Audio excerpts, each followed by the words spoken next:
Olá, meu nome é Marília, eu sou médica veterinária, especialista em clínica e cirurgia de grandes animais e mestra em clínica cirúrgica. Hoje, a nossa breve aula será sobre anamnese em grandes animais. Anamnese vem do grego ana, que significa trazer de volta, e mnesis, que significa memória, ou seja, estamos buscando trazer à tona informações da memória. Da memória de quem? Pode ser do proprietário, do tratador, do treinador, a pessoa que estiver disponível para que a gente faça essa entrevista. Essa entrevista nos trará informações pertinentes sobre o caso desse animal, e o nosso principal objetivo aqui é a busca do diagnóstico. Para realizarmos essa entrevista, devemos prosseguir com boas práticas, começando com respeito e cordialidade, sempre, postura de médico veterinário, roupas adequadas, demonstrar interesse, então quando o proprietário está falando com a gente, sempre olhar no olho do proprietário, saber escutar, anotar as informações. Então eu sei que muitas vezes a gente vai na correria, mas a gente não pode deixar de anotar, porque a gente acaba esquecendo, né? Humano, a gente erra mesmo. Então, sempre que possível, anotar tudo que o proprietário, que o tratador estiver nos falando.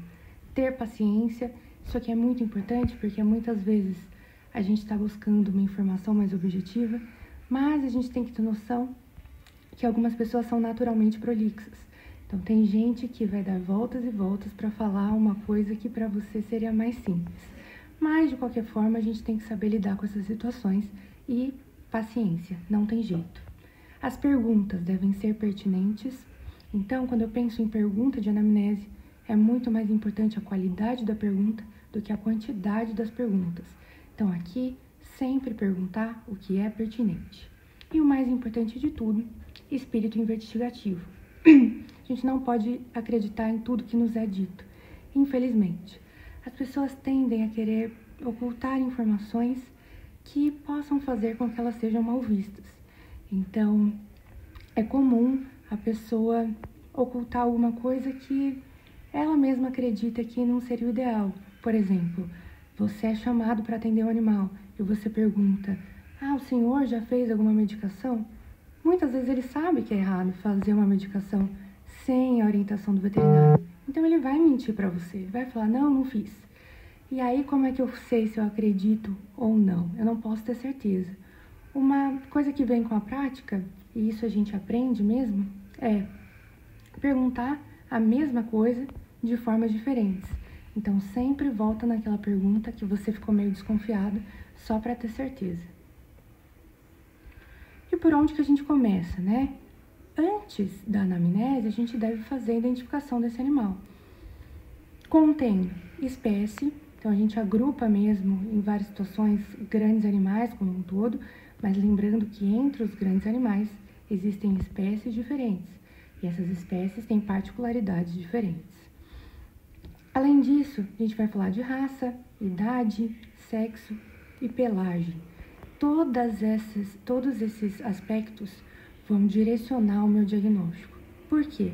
Eu tenho raças que têm uma maior predisposição a algumas doenças do que outras raças.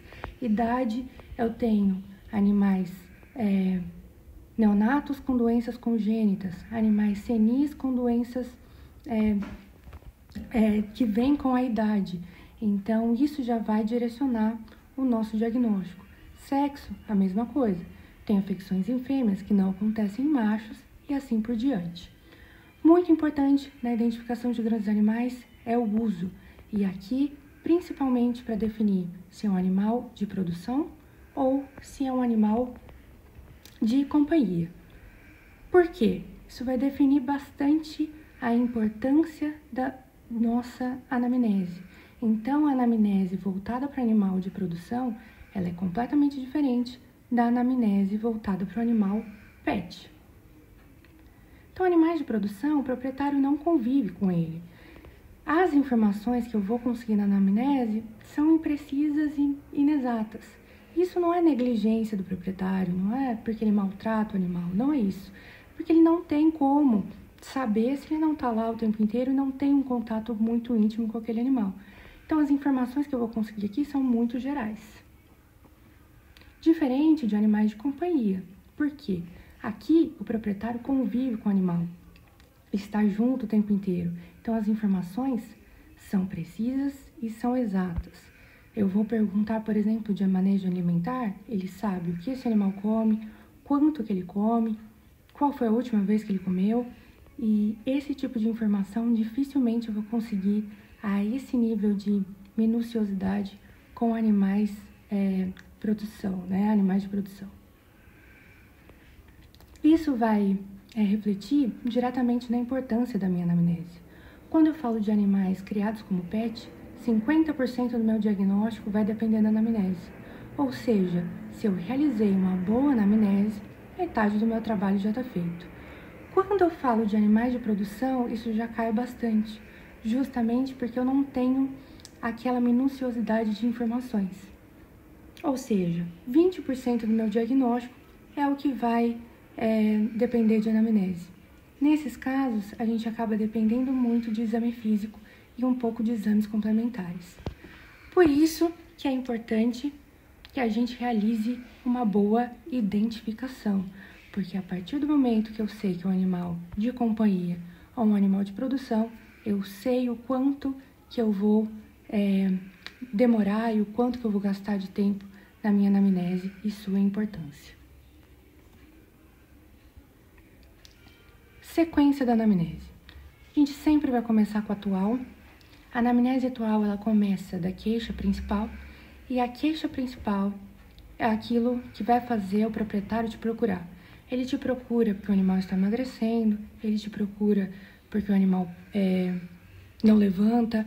Essas são queixas muito pontuais. A partir da queixa pontual, a gente determina qual o provável sistema ou quais os prováveis sistemas acometidos. E aí a gente faz toda a anamnese baseada naquele sistema, a princípio. Depois, a gente tem que passar para os outros sistemas também. Lembrando que o animal é um organismo, então a gente não consegue destrinchar completamente em sistemas e ignorar o fato de que todos esses sistemas estão interligados. A gente sempre dá prioridade para começar com aquele cuja a queixa está sendo a principal. Passada a anamnese atual, é importante que a gente faça uma boa anamnese regressa.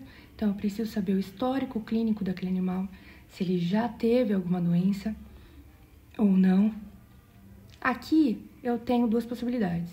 Eu tenho uma anamnese regressa com doenças que estão provavelmente envolvidas com a queixa atual, muitas vezes é a mesma queixa, e pode acontecer de parecer que não tem nada a ver. E aí, pode ser mesmo. Às vezes, coincidentemente, ele já teve uma doença, já foi solucionada e agora o problema dele é outro. Mas a gente nunca deve ignorar completamente a possibilidade de que no futuro a gente consiga fazer uma relação entre aquilo que a princípio não parecia que tinha nada a ver, mas na verdade tem. Então a gente deve gastar tempo aqui, sim, mesmo que não seja óbvia a conexão. Pode ser que depois, ao ocorrer do nosso exame clínico, a gente faça essa conexão no futuro. Então a gente deve levantar essas informações e gravá-las, registrá-las. A anamnese ambiental, muito importante. Dentro da anamnese ambiental, contactantes, principalmente quando eu falo de animais de produção. Então, a gente não deve fazer uma anamnese pensando naquele animal somente como indivíduo, mas sim como parte de um rebanho. Então, eu preciso saber se aquela queixa é comum a outros animais ou se eu tenho qualquer outra alteração com os contactantes do meu paciente. Além disso, preciso saber do sistema de criação e como é a instalação que esse animal fica. Não podemos esquecer da anamnese sanitária, na qual a gente sempre deve perguntar de vacinação, vermifugação e controle de ectoparasitas. Com isso, podemos concluir que a anamnese é uma porção muito importante do nosso diagnóstico, mas em situações nas quais a gente vai trabalhar com animais de produção, infelizmente, ela pede a sua sensibilidade. E isso não é comum para animais de companhia. Muito obrigada pela atenção, me coloco à disposição para quaisquer eventuais dúvidas e para continuar participando das próximas etapas. Muito obrigada.